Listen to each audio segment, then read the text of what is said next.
Good morning student, welcome to do fly JEE NEET. तो आप लोग जो है कन्वर्जन ऑफ यूनिट सिस्टम पढ़े हो कि यूनिट का क्या यूजेज है। यूनिट तो सर आपने पढ़ा दिया, तो उसका यूजेज क्या है। तो फर्स्ट यूजेज की बात करते हैं, conversion of one unit system to another unit system. मतलब जैसा कि आपने पढ़ा है कि suppose N1 U1 equal to N2 U2। N1 क्या है? N1 is the numerical value of first unit system. U1 क्या है? Unit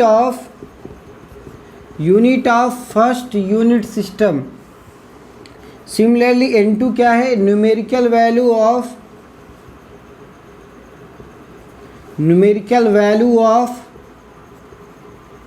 second unit system and U2 is unit of second unit system. तो आपके पास जो N1 U1 है या N2 U2 है वो डिपेंड करेगा कि किस यूनिट सिस्टम में बात करेंगे। 3-4 क्वेश्चन देखेंगे, समझ में आ जाएगा तरीके से एकदम।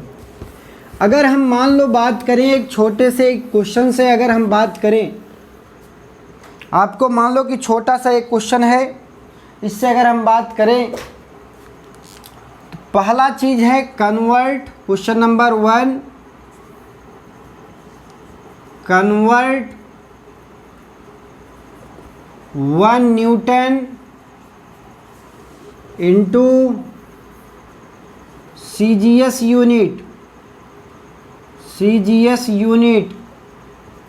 अब अगर आप ध्यान से देखो तो न्यूटन साहब SI यूनिट है। कौन सी? SI। 1 न्यूटन को बोला जाता है kg मीटर पर सेकेंड स्क्वायर। अब यहाँ पे N1 दिया है, U1 दिया है, N2 हमें पूछ रहा है यूनिट CGS में क्या होगा? ग्राम का क्या हो जाएगा बेटे? किलोग्राम के जगह पे ग्राम हो जाएगा, मीटर के जगह सेंटीमीटर हो जाएगा, और सेकेंड के जगह सेकेंड का स्क्वायर ही होता है। तो आपको N2 पूछ रहा है, तो आप यहाँ से भी जैसा आपने पढ़ा है N1 U1 बराबर N2 U2। ठीक, अगर आप यहाँ से N2 की वैल्यू निकालना चाह रहे हो तो N2 बराबर N1 U1 divided by U2। N1 की वैल्यू 1 है, देखो यहाँ पे 1 है। U1 क्या क्या दिया है, इस चीज़ का भरपूर यूज करेंगे, क्योंकि डायमेंशन जो आप लिखते हो, फोर्स की डायमेंशन आती है MLT-2। अगर आप ध्यान से देखो, M मास का, kg L का मीटर, सेकेंड की पावर -2। मतलब सर इसको हम इस तरीके से सजा के लिख सकते हैं कि सर ये kg में, ये मीटर में, और ये सेकेंड में, सेकेंड की पावर -2। इस तरीके से लिख सकते हो kg मीटर पर सेकेंड स्क्वायर डिवाइडेड बाई। अगर ये डिवाइड करोगे तो यहाँ ग्राम हो जाएगा, यहाँ सेंटी हो जाएगा, यहाँ पे सेकेंड ही रहेगा। ठीक, अब सारी चीज़ें ये आ गई। अब इस चूँकि मुझे कन्वर्ट करना है CGS वाले में, तो kg को हम क्या लिखेंगे? 1 kg बराबर 1000 ग्राम डिवाइडेड बाई ग्राम। अब दोनों ग्राम में ही आ गए। यहाँ पे मीटर की जगह सेंटीमीटर, कौन सा? सेंटीमीटर डिवाइडेड बाई सेंटीमीटर, और यहाँ पे सेकेंड बाई सेकेंड की पावर -2। अगर आप ध्यान देखो, ये कैंसिल, इसकी वैल्यू 1 आ जाएगी बेटे।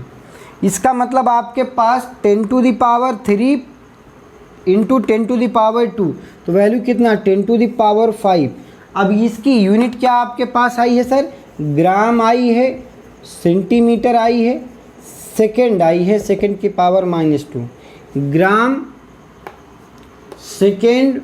ग्राम सेंटीमीटर सेकेंड की पावर -2, ये आपके पास इसकी वैल्यू आई है। अब अगर इसी चीज़ को हम एक टर्म देते हैं जिसका नाम है डाइन। क्या नाम है? डाइन बच्चों, क्या नाम है? डाइन को ही ये टर्म बोलते हैं। मतलब आप एक बात बोल सकते हो, 1 न्यूटन बराबर 1 न्यूटन इक्वल टू 10⁵ डाइन। ये बात याद रखेंगे। तो कन्वर्जन ऑफ यूनिट सिस्टम बोलते हैं। क्या बोलते हैं इसको? Conversion of unit system. एक यूनिट से दूसरे यूनिट में कैसे कन्वर्ट करते हैं उसके बारे में ये सारी चीज़ें। और भी एक दो क्वेश्चन ताकि आपको हमेशा के लिए एकदम दिमाग में बैठ जाए। Question number 2, convert gravitational constant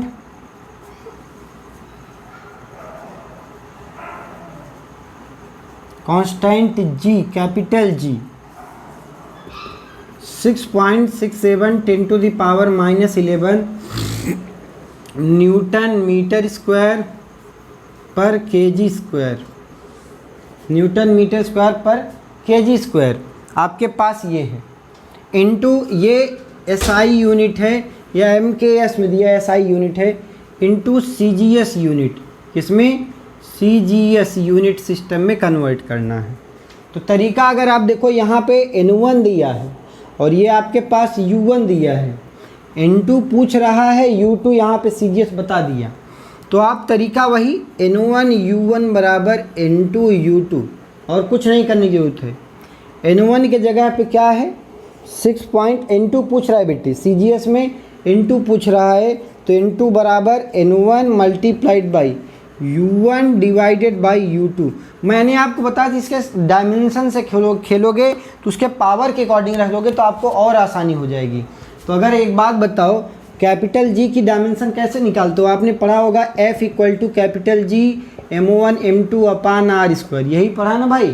तो G बराबर क्या हो जाएगा, FR square divided by M1 M2।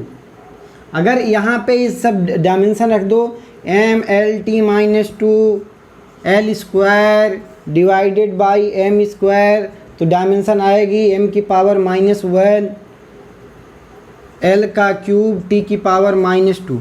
तो इस तरीके से आपके पास जो डायमेंशन बनेगी इसी का यूज करेंगे।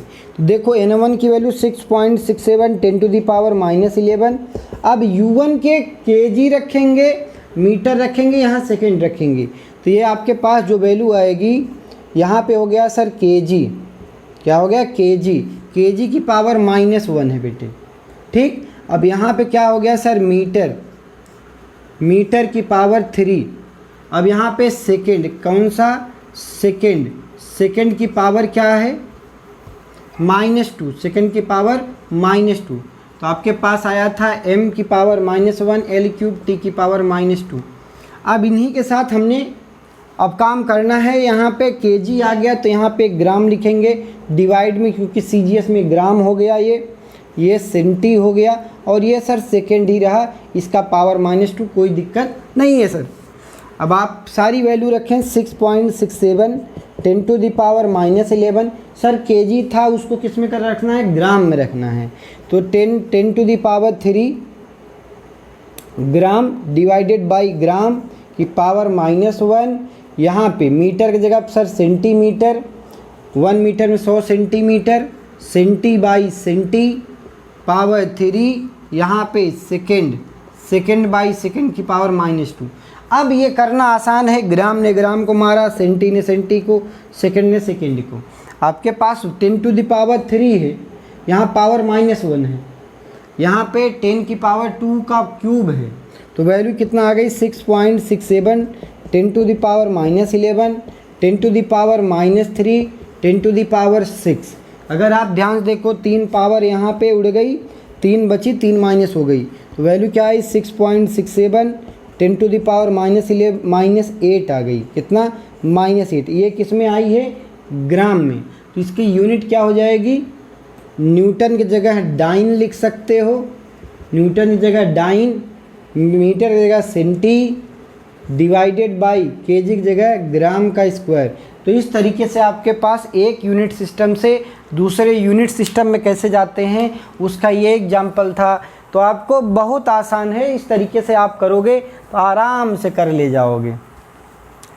अब बात करते हैं कि जो हमारे पास यूनिट सिस्टम है उसका और क्या यूज है। हम यूजेज ऑफ यूनिट पढ़ रहे हैं, यूनिट का क्या यूज है, डायमेंशन जो कर रहे हैं डायमेंशन का क्या यूज है। पहला जो यूज पढ़ा वो हमने पढ़ा कि एक यूनिट सिस्टम से दूसरे यूनिट सिस्टम में कैसे जाया जाए। अब जो हम बात करने वाले हैं to check the dimension correctness, दूसरा पार्ट है to check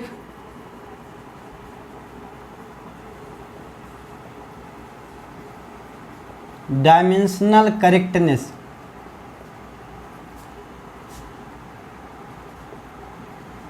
to check the dimensional correctness. कोई भी इक्वेशन हो वो डायमेंशनली बैलेंस होना चाहिए। ऐसा समझें कि मान लें कि कोई भी इक्वेशन हो एक्स वाई जेड, उसको डायमेंशनली बैलेंस होना चाहिए, अदरवाइज क्या होगा, वो इनकरेक्ट इक्वेशन होगी। ठीक, तो इसका मतलब कि अगर आपके पास इक्वेशन ऑफ मोशन है, अगर बात करें v equal to u plus a t, s equal to u t plus half a t square, v square बराबर यू स्क्वायर प्लस 2as। अगर हम इन सब की डायमेंशन देखें तो अगर इन तीनों की डायमेंशन चेक करें, लेफ्ट हैंड साइड और राइट हैंड साइड, ये बैलेंस होनी चाहिए। ठीक, अब सर यहाँ पे अगर देखो, यहाँ पे भी है फाइनल वेलोसिटी, जानते हो LT-1 होती है। इसकी जो डायमेंशन होगी, ये इनिशियल वेलोसिटी देखो यहाँ पे भी आ रही है LT-1।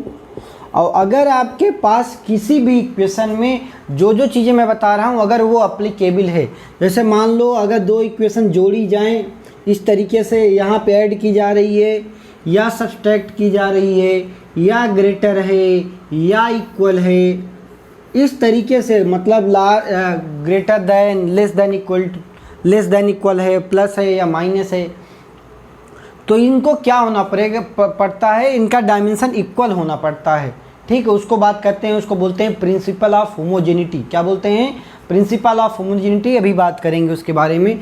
तो इसका मतलब ये और ये क्या है, डायमेंशनली क्या है, इक्वल होनी चाहिए। तो ये वैल्यू क्या है, ए एक्सीलरेशन का क्या हो गया, LT-2, यहाँ पे बेटे हो गया t।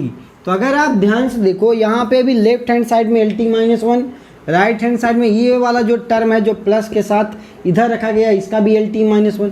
अगर आप इसको सॉल्व करोगे you will also get LT-1। तो इसका मतलब कि जितने भी टर्म हैं उनका क्या है, डायमेंशन इक्वल है। ये और ये तीनों अगर आपस में, इसको बोलते हैं डायमेंशनली बैलेंस इक्वेशन। क्या बोलते हैं, डायमेंशनली बैलेंस इक्वेशन। और भी एक क्वेश्चन से बात करेंगे कि चाहे अब तीनों पार्ट में, एक मैं बता दिया, दो आप खुद कर सकते हो, तीनों डायमेंशनली क्या हैं, बैलेंस होनी चाहिए। तीनों डायमेंशनली कैसी होनी चाहिए, बैलेंस होनी चाहिए। अगर मान लो कि आपके पास t इक्वल टू आपके पास 2π√L/g, ये एक क्वेश्चन है। बोला कि क्या ये डायमेंशनली करेक्ट है, कैसे चेक करोगे ये डायमेंशनली करेक्ट, ये एक इक्वेशन दिया है टाइम का, एक सिंपल पेंडुलम में जो टाइम पीरियड होता है उसकी वैल्यू क्या है, t equal to 2π√L/g, where L is the length of the pendulum. आपने पढ़ा होगा कि साहब अगर इस तरीके से एक पेंडुलम है जिसकी लेंथ L है, स्ट्रिंग लेंथ, अगर आप इसको यहाँ तक ऐसे यहाँ पे घुमा के छोड़ दिए तो इसका जो टाइम पीरियड लगेगा वो सिर्फ और सिर्फ इसकी लंबाई पे डिपेंड करता है और जी पे डिपेंड करता है कि एक्सेलरेशन ड्यू टू ग्रेविटी क्या है, और किसी बात पे डिपेंड नहीं करता। तो अब ये आपके पास, और इसके केस में थीटा बहुत कम होना चाहिए, थीटा इज वेरी स्मॉल। ये एक एजम्पशन बताए हैं, आगे भी जब पढ़ोगे तो इसके बारे में डिटेल चर्चा करेंगे। तो ये आपके पास जो वैल्यू आई है, इनके जो आपके पास ये वैल्यू आई है, L is the length of the string, यहाँ पे L क्या है, length of the string,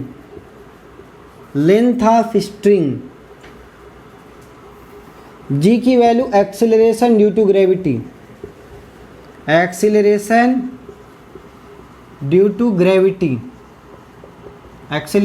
to gravity क्या है। अब आप तरीके से देखो, यहाँ पे आपके पास time period sir capital T, time period को कैपिटल T होता है सर। जितने भी, याद रख लेना, जितने भी कांस्टेंट आते हैं, चाहे वो पाई हो, चाहे वो कोई भी नंबर हो, कोई सा भी नंबर हो, इनका कोई डायमेंशन नहीं होता, न्यूमेरिकल वैल्यूज का कोई डायमेंशन नहीं होता। तो सर इसको ड्रॉप आउट करेंगे, इससे हमको कोई मतलब नहीं है। यहाँ पे देखो लेंथ को, sir length of the string मतलब L, G की वैल्यू क्या है आपके पास, sir L T minus two. अगर आप इसको सॉल्व करोगे, एल ने एल को मार दिया, ऊपर गया टी की पावर 2, यहाँ पे रूट लगा है तो वैल्यू क्या आ गई, टी आ गई। तो मतलब लेफ्ट हैंड साइड और राइट हैंड साइड दोनों क्या हैं, आपस में डायमेंशनली बैलेंस हैं। तो ये इक्वेशन क्या है, सही है। ये इक्वेशन क्या होना चाहिए, सही होना चाहिए। तो आपके पास, आपने इस तरीके से चेक कर लिया कि कोई सा भी इक्वेशन अगर डायमेंशनली बैलेंस है, पूरी फिजिक्स में बता रहा हूँ कि अगर कोई सा भी इक्वेशन है अगर वो डायमेंशनली बैलेंस नहीं है तो वो इक्वेशन इनकरेक्ट है। वो इक्वेशन कैसा है, इनकरेक्ट है। अब हम बात करते हैं प्रिंसिपल ऑफ होमोजेनिटी। जो तीसरी चीज़ पढ़ेंगे, प्रिंसिपल ऑफ होमोजेनिटी, जिसकी चर्चा अभी हम कर रहे थे। Principle of homogeneity,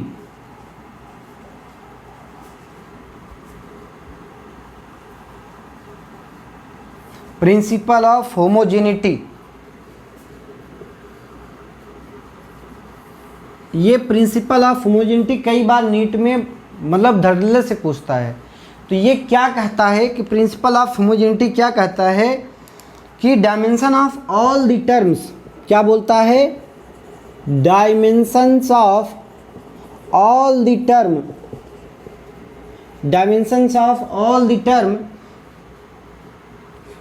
in a physical expression, in a physical expression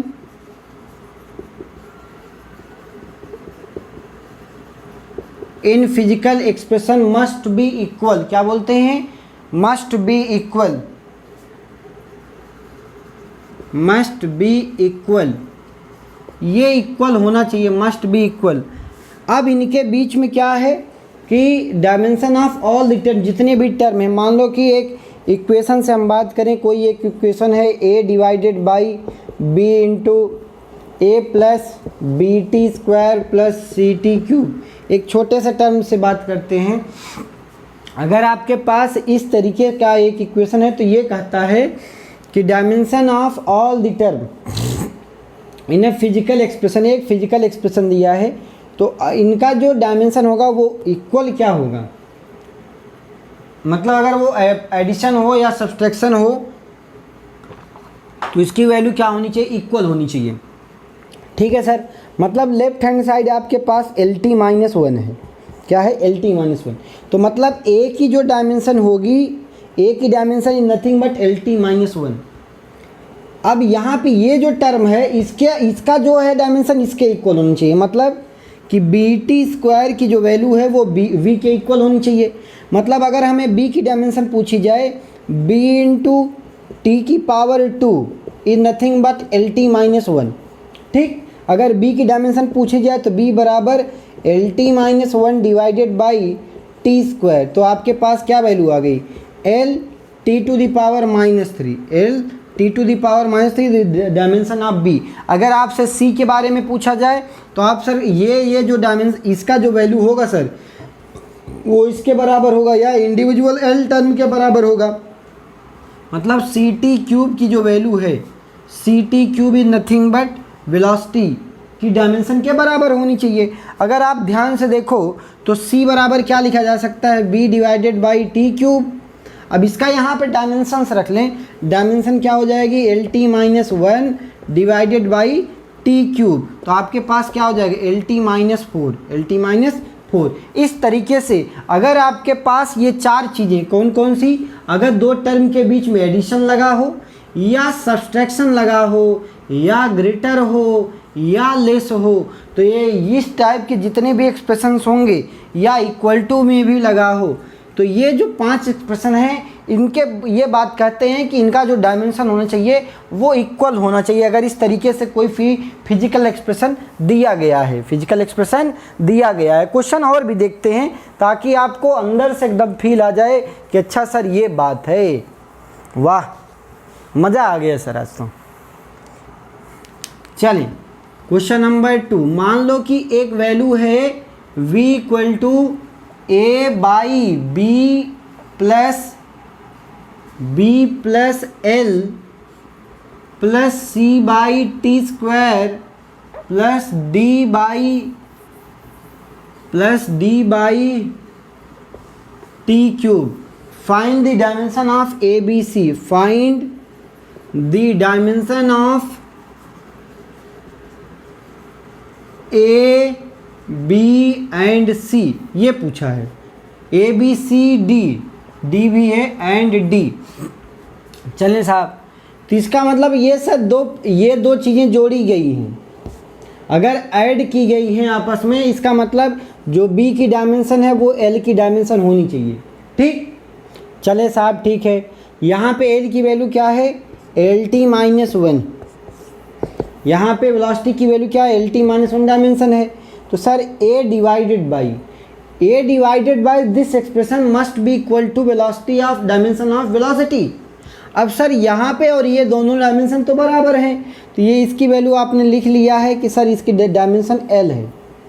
तो ए की डायमेंशन क्या हो गई, L cross multiply L square T की पावर -1। ये डायमेंशन ऑफ ए आ गई, क्या आ गई, डायमेंशन ऑफ ए।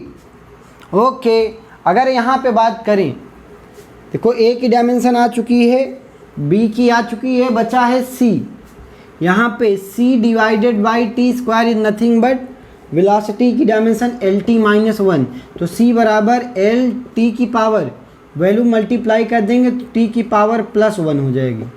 ठीक, टी की पावर +1, सी की डायमेंशन आ गई। अगर डी के बारे में पूछा जाए तो D divided by T cube is nothing but velocity की डायमेंशन के बराबर है।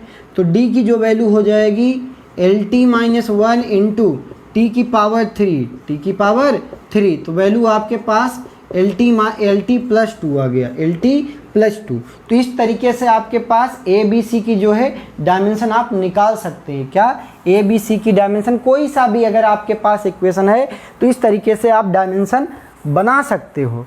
मान लो एक क्वेश्चन से और भी बात कर लें, थोड़ा सा अच्छा क्वेश्चन, मज़ा आ जाएगा। आपके पास मान लो इस तरीके से अगर कोई एक्सप्रेशन दिया होता है कि वेलोसिटी या F equal to A divided by √t plus E की power -b by T.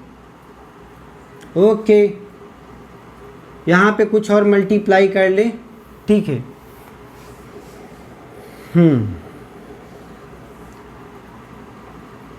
Yes, suppose ये आपके पास इक्वेशन दिया है, कह रहा है कि फाइंड द डायमेंशन ऑफ यहाँ पे L इंटू कर लेंगे,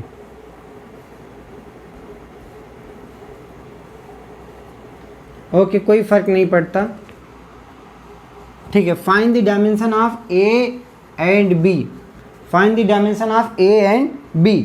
तो आपसे ये पूछा गया है A और B की डायमेंशन बताएं। ठीक है सर, बढ़िया है। तो यहाँ पे A B की डायमेंशन बतानी है। ओके, अब एक बात तो समझ में आ रही है, अगर इस तरीके कोई एक्सप्रेशन दिया है तो आपको पता है कि e की पावर कोई सा भी नंबर हो, e की पावर कोई सा भी, चाहे वो पॉजिटिव पावर हो या नेगेटिव पावर हो, तो अगर e का कोई पॉजिटिव या नेगेटिव पावर तो उसकी वैल्यू क्या आएगी, एक न्यूमेरिकल वैल्यू आएगी। और न्यूमेरिकल वैल्यू क्या होती है, डायमेंशन लेस होती है। क्या होती है, डायमेंशन लेस होती है।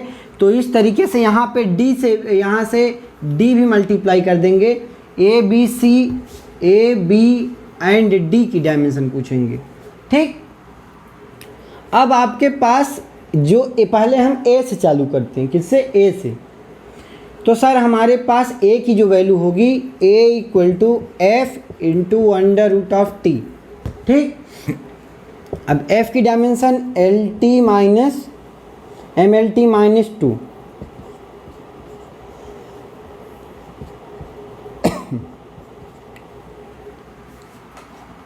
t की पावर आपके पास आया है वैल्यू t की पावर -2, t की पावर -2, t की पावर -1/2। तो वैल्यू आपके पास क्या हो गई, -2 -1/2। तो -3 2 जा 4, यहाँ 2 2 जा 4, -5/2। तो आप लिख सकते हो ml t की पावर -5/2। तो ये तो डायमेंशन आ गई ए की। सर ए में तो दिक्कत नहीं है, आप आगे बताएं, आगे क्या करने वाले हैं आप ये बताएं। तो आपको जैसा कि पता इसकी पूरी जो डायमेंशन होगी, इसकी डायमेंशन तो हमें सर इसके लिए तो हम वाकिफ़ हैं, इसके लिए तरीके से हमें पता है कि जो सर इसकी डायमेंशन है ये, इसका मतलब क्या है, ई की पावर समथिंग हो तो वो डायमेंशन लेस है। तो मतलब b divided by T nothing but L T minus L की पावर 0 टी की पावर 0 एंड एल की पावर 0। मतलब सर ये तो कन्फर्म है, डैम श्योर है। तो इसकी b की डायमेंशन आपके पास क्या हो गई, b बराबर क्या हो गया, b की जो वैल्यू आई, b बराबर आपके पास हो गया, अंदर मल्टीप्लाई कर दिया तो b की वैल्यू t के बराबर आ गई। b की वैल्यू किसके बराबर आ गई, t के। अब लेकिन एक बात हमें इसके साथ और भी समझनी पड़ेगी, क्या कि अगर सर इस तरीके से आपके पास यहाँ पे अब d की डायमेंशन चाहिए, किसकी, d की। अब ये तो मुझे पता है ये न्यूमेरिकल क्वांटिटी, इसकी डायमेंशन 0 होगी, न्यूमेरिकल वैल्यू आएगी। तो अब हमें इसका मतलब जो d की डायमेंशन है, जो d की डायमेंशन है d multiplied by some numerical value. अब न्यूमेरिकल वैल्यू कुछ भी हो उसकी डायमेंशन लेस है, तो d बराबर क्या हो जाएगा, एम एल टी की पावर -2, एम एल टी की पावर -2। तो आप इस तरीके से a b और d की डायमेंशन निकाल लिए। तो बेसिक क्या है, आपने जो आज आपने सीखा, आपने आज 3-4 चीज़ें सीखी। बेसिकली एक लास्ट चीज़ और बचती है इसमें कि डायमेंशन का एक और यूजेज बचता है जिसको हम बोलते हैं, ऐसे यूँ समझ लें कि जिसको बोलते हैं कि आपके पास एक रिलेशन दिया है, एक रिलेशन से दूसरे रिलेशन में इस्टेब्लिशमेंट कैसे करें। एक फिजिकल एक्सप्रेशन दिया है, उसमें एक रिलेशन दिया है, तो उसका रिलेशनशिप कैसे इस्टेब्लिश करें, तो उसको हम पढ़ेंगे नेक्स्ट लेक्चर में। उसको हम किस में पढ़ेंगे, नेक्स्ट लेक्चर में। तो आपको जो है क्या क्या चीज़ें प्रिंसिपल ऑफ होमोजेनिटी आनी चाहिए, किसका यूज क्या है, इसको डायमेंशन में अप्लाई कैसे करें।